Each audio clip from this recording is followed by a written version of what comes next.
आप सभी समूह की दीदी को मेरा नमस्ते। स्वागत है एक बार फिर से आप सभी का हमारे आज के इस नए वीडियो में।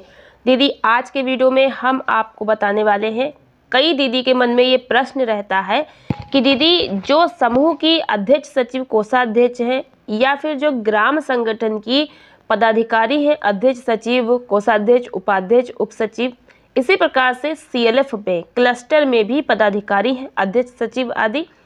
तो क्या ये पदाधिकारी कोई नौकरी समूह में नहीं कर सकती हैं, और अगर कर सकती हैं तो कैसे कर सकती हैं? ये प्रश्न सभी दीदी के मन में है और यही प्रश्न हमसे कमेंट बॉक्स में दीदी ने पूछा है।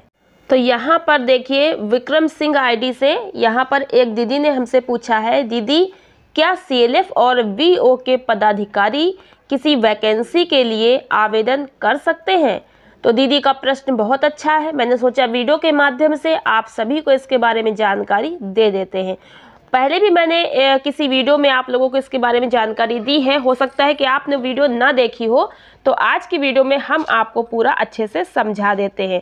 तो बहुत बहुत धन्यवाद दीदी का कमेंट करने के लिए। इसी तरह के अच्छे अच्छे प्रश्न पूछते रहा करें, जिससे कि बाकी दीदियों को भी हेल्प हो जाया करे। तो आज की वीडियो इसी कमेंट को लेकर के मैंने बनाई है। चलिए वीडियो को शुरू करते हैं। तो दीदी यहाँ पर आपको बता दें कि जैसे समूह में कोई पदाधिकारी है या ग्राम संगठन VO में कोई पदाधिकारी है या CLF में कोई पदाधिकारी है, पदाधिकारी कोई भी हो, किसी भी संगठन का हो, उन दीदियों को कोई भी मानदेय नहीं मिलता है। जबकि पदाधिकारी का कार्य बहुत रहता है, दौड़ भाग रहती है, जिम्मेदारी सबसे बड़ी चीज़ होती है। इसके अतिरिक्त उनको कोई भी कार्य करती हैं, उसका कोई भी मानदेय, किसी भी प्रकार का कोई भी TA DA कुछ भी नहीं मिलता है। यात्रा भत्ता आदि उन्हें अपने संगठन से ही लेना होता है। तो यहाँ पर दीदी लोग का ये तो प्रॉब्लम है कि उनको कुछ न कुछ थोड़ा बहुत मानदेय मिलना ही चाहिए। जैसे BK आदि को मिलता है बुक कीपर को, ऐसे ही पदाधिकारी को भी सरकार योजना के अंतर्गत शामिल करे और कुछ न कुछ मानदेय दे। इस पर विचार सरकार को करना चाहिए।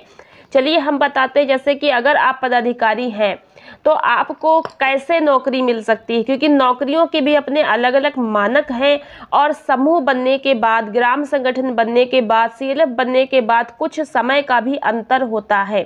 तो दीदी इसको इस प्रकार से समझिए, जैसे कि आज आपने एक समूह बनाया, समूह में दीदी जुड़ गई, तो आप सभी को पता है कि समूह बनने के जो 3 महीने के बाद फंड मिलना शुरू होता है, और टाइमली तो फंड मिल नहीं जाता, कभी कभी 6 महीने भी लग जाते हैं।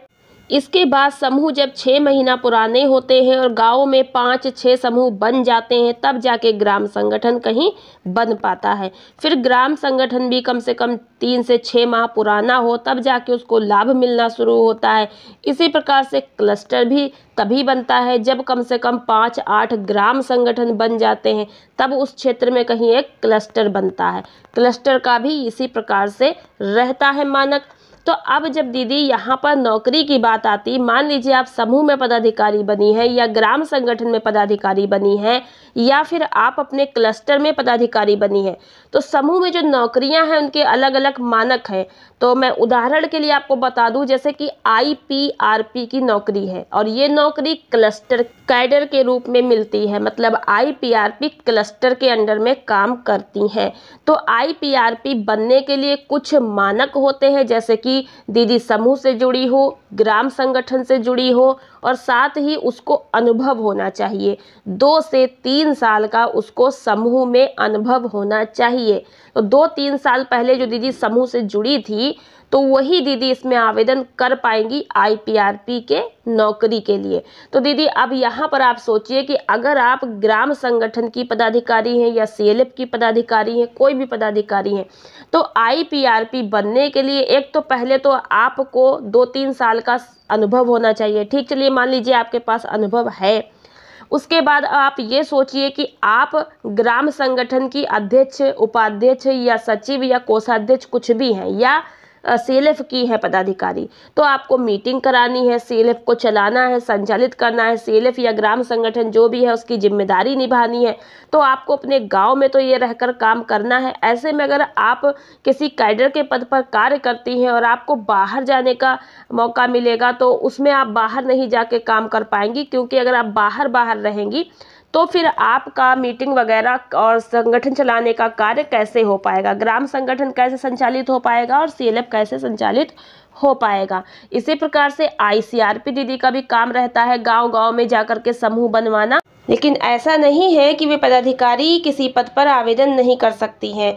आवेदन करने के बाद यदि जॉब लग जाती है तो वे अगर चाहें तो अपने पदाधिकारी पद से हट भी सकती हैं और कोई दूसरा जो है दीदी पदाधिकारी पद पर चयनित की जा सकती है। इसके अलावा आप समूह और ग्राम संगठन और CLF की पदाधिकारी होते हुए भी कर सकती हैं, क्योंकि ये मैं आपको इसलिए बता रही हूँ, मेरे यहाँ भी ग्राम संगठन बना है, मैं भी समूह से जुड़ी हूँ।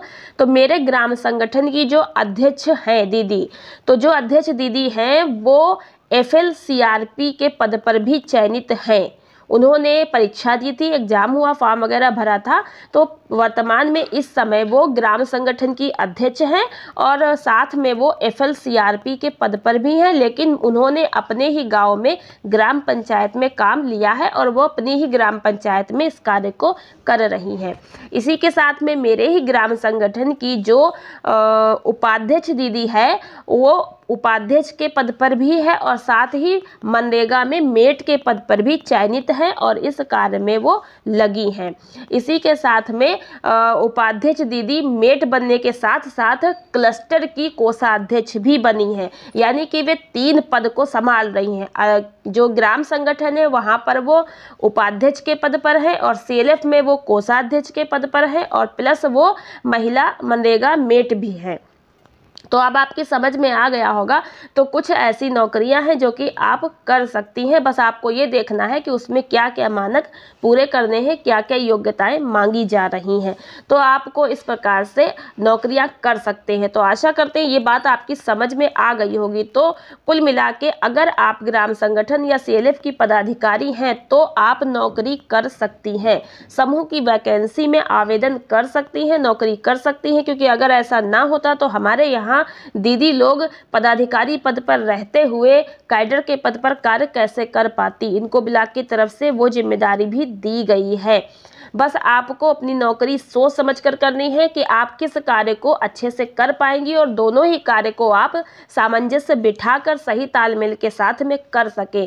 ऐसा ना हो कि एक कार्य को आप कर पाएं और एक कार्य को आप अच्छे से कर ही ना पाएं, क्योंकि दोनों ही कार्य आपको अच्छे से करने हैं। आप में क्षमता है, योग्यता है, आप कर सकती हैं।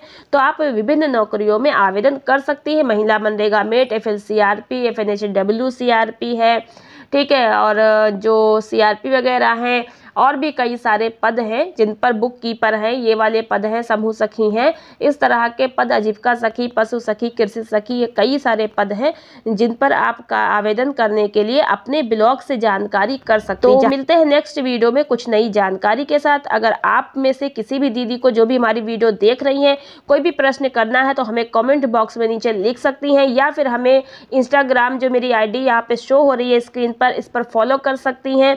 जो प्रश्न आप पूछेंगी हम उसका आंसर आपको देंगे। तो आज की वीडियो कैसी लगी कमेंट बॉक्स में लिखकर जरूर बताइएगा। वीडियो को लाइक और शेयर करना बिल्कुल मत भूलिएगा। चैनल पर पहली बार आई हैं सब्सक्राइब करके जरूर जाइएगा, ताकि आपको नई से नई वीडियो जो मैं अपलोड करूं सबसे पहले वो आपके मोबाइल में पहुंच पाए और आप पहले से पहले उसको देख पाए। सब्सक्राइब करने के बाद घंटी के बटन को दबा के सबसे ऊपर ऑल पे क्लिक कर लीजिएगा। मिलते हैं नेक्स्ट वीडियो में नई जानकारी के साथ। आज की वीडियो में इतना ही, धन्यवाद।